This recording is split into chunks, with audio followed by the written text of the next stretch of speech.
Extreme Foolishness TV here. Let me do my mic here. This is where I talk about extreme foolishness that goes on around you.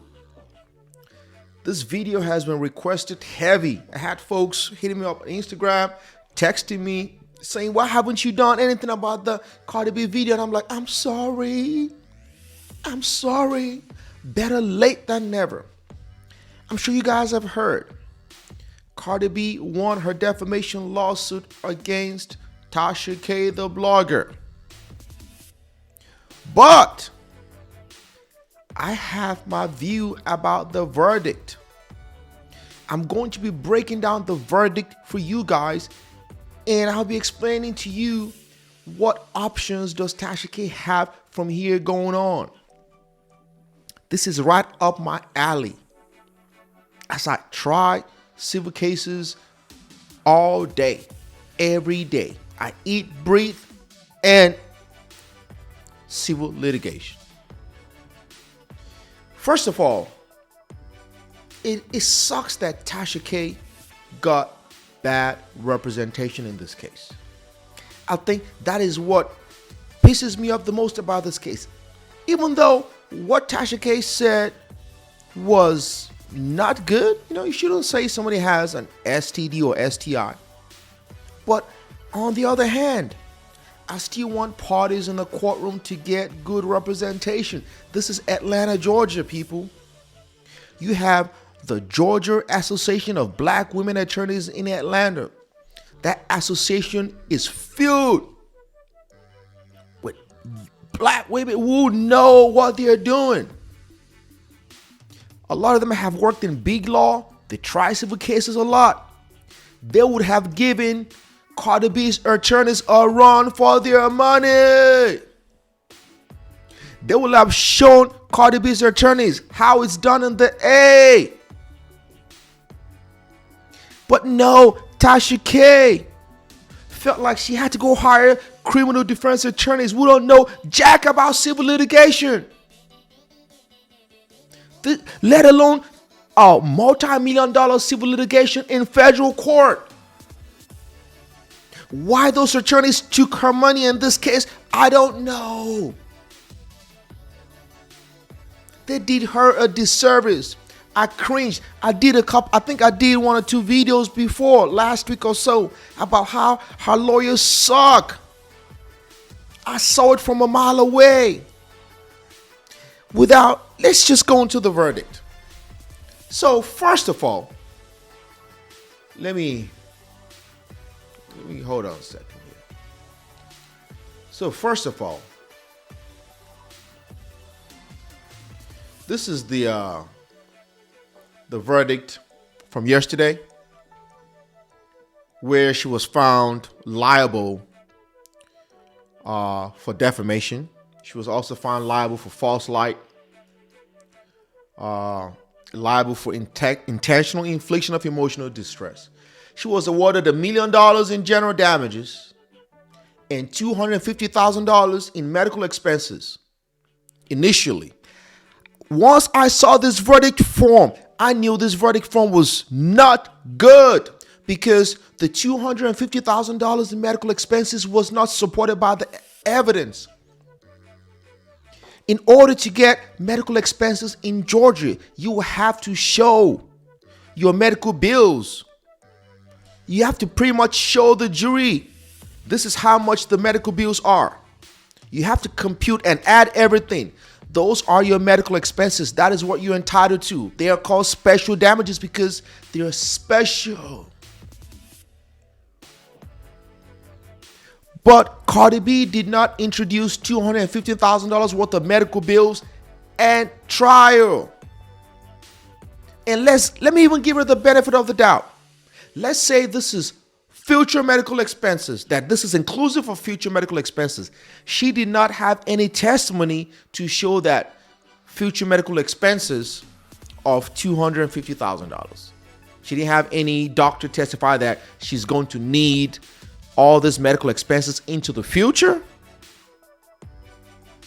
She didn't have like a life expectancy table saying this is how long she's going to live to calculate the future medical expenses, none of that. So she was thrown between a rock and a hard place. She had to let go of some of that money. So a lot of folks are saying Cardi B was just being nice and she reduced it to I think $25,000 from $250,000. No, she was not being nice. It was because a judge was not going to enter a judgment for this amount. So she had no choice but to reduce it because the evidence did not support it. And if this case were to be appealed, the appeals court should just reverse it and say, hey, the verdict is contrary to the weight of the evidence, and just throw everything out. So I believe she reduced it to 25 grand, which was smart on her lawyers. So now let's talk about the other verdict here. Punitive damages here. So the jury also awarded $1 million in punitive damages to Cardi B. They awarded $1 million against Tasha K individually and $500,000 against Kebe Studios. So for a combined $1.5 million in punitive damages. They also awarded $1.3 million or so in litigation expenses. And her lawyers agreed to this amount. Right here. It says additional stipulated facts. Stipulated facts is something that you agree. Both sides agree. So that is done.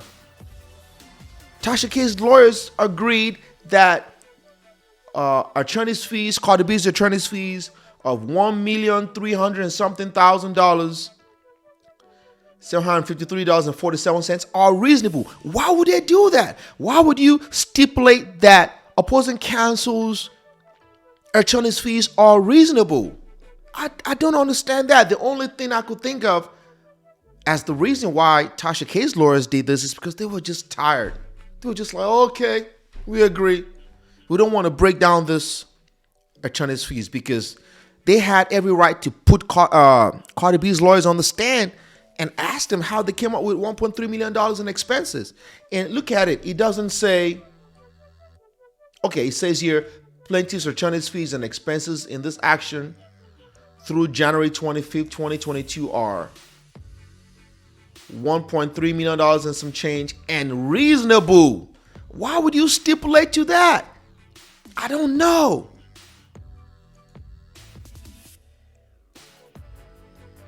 So let's talk about the punitive damages here.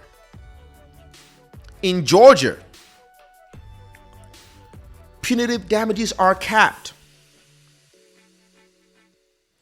They are capped at $250,000.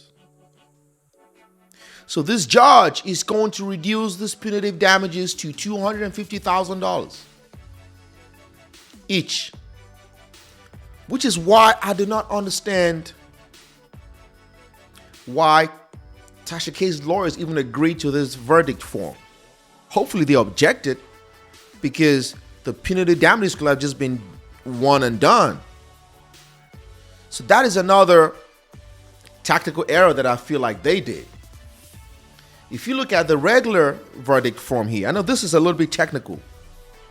They awarded the damages collectively against Tasha K and Kebe Studios. They said they were joint and severally liable, which means they are joined at the hip. Cardi B could come after Tasha K for everything, or she could come after Kebe Studios for everything, or she could come after them individually as she pleases. But when it came to the punitive damages here, they separated it. I would not have agreed to this verdict form for punitive damages. I would have told the judge, no, you only have one line for punitive damages, because this could incline that the jury will award more than they would ordinarily award. And now, if the judge reduces this punitive damages, the judge has to reduce it to $250,000, because you cannot get more than $250,000 in punitive damages in Georgia. Generally, the only time you can get more than $250,000 is if the person who committed the injury was drunk. Georgia doesn't like drunk drivers. If you're a drunk driver and hit somebody and hurt him, there's no limit. It ain't no limit to the amount of punitive damages you can get. Or a company who makes bad products, like products liability, all those big companies making crappy products. If you sue them, they got hurt because of a defective product, and you can show that you're entitled to punitive damages, there's no amount on the there's no cap on the amount of punitive damages you can get. But just in ordinary cases like this, the judge is going to have to reduce it. So for my calculation, Tasha K's total exposure is about the $1 million that was awarded. Let me see here. The $1 million, $25,000, because I think this was reduced to $25,000, the medical expenses. And the punitive damages here will be reduced to $250,000. This one would definitely be reduced to $250,000. And the attorney's fees is going to stand. So she's still looking at about $2.8 million, even if the judge reduces the punitive damages to $250,000 each. From $4 million to $2 million. So what should Tasha K do next? She has several options. Option number 1 is to file a motion for a new trial. I doubt if the judge will grant a motion for a new trial, but she can definitely do that. She's going to ask the judge and say, it was not fair, I was railroaded. She's going to say, well, the jury awarded her $250,000 in medical expenses without any evidence of that. Maybe the other pain and suffering was also biased and it was awarded based on emotion. She's going to find a reason to convince the judge to award a new trial. I doubt if this judge will award a new trial, Judge Ray. I also have another case in front of this judge, because the judge is like, this case took so long anyway. Why will I want another trial? hell to the no. So, the thing she needs to do right now, if I were her, would be to file a motion for a new trial. At least that will buy her some time. She needs breathing room at this time to think and clear her head. From a strategic standpoint, a motion for new trial. The judge is going to set a date for the motion for new trial, and the judge most likely would deny the motion for new trial. Then the clock starts to tick on whether she's going to file an appeal or not.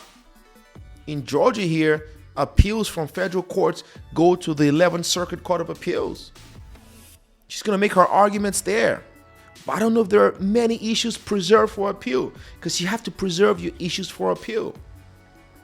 So I don't know if she's done all that yet, but there's still a possibility that she can still appeal it and have it reversed and appeal. The 11th Circuit may look at that jury verdict form and say, I don't know, if the jury awarded $250,000 without any evidence, how can we trust the other award of the jury? But generally, appeals courts do not like to disturb a jury's verdict if there's any evidence to support it. So the chances of having this overturned on appeal, she probably has a good shot. So if that fails, then she has bankruptcy court.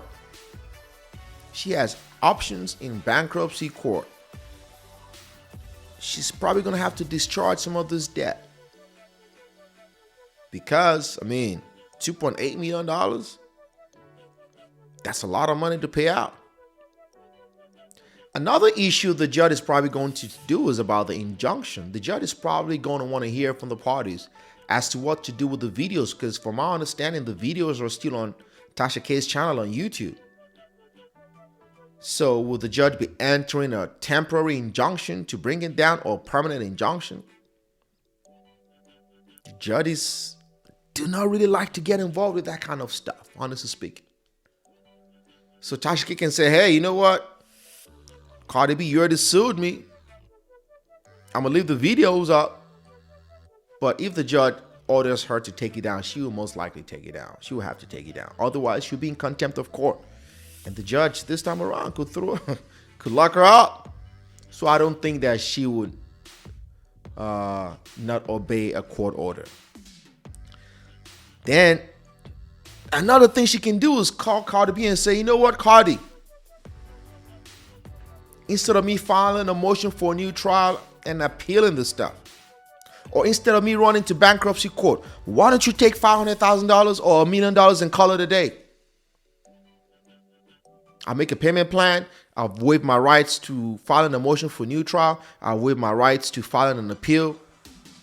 And I'll give you $1 million. That is another option on the table. Just because you got a jury verdict does not mean your leverage is gone. You still have leverage. She can say, hey, I can tie this stuff. I can tie it down in appeals court for the next 2 to 3 years. Why don't you just take your $1 million now?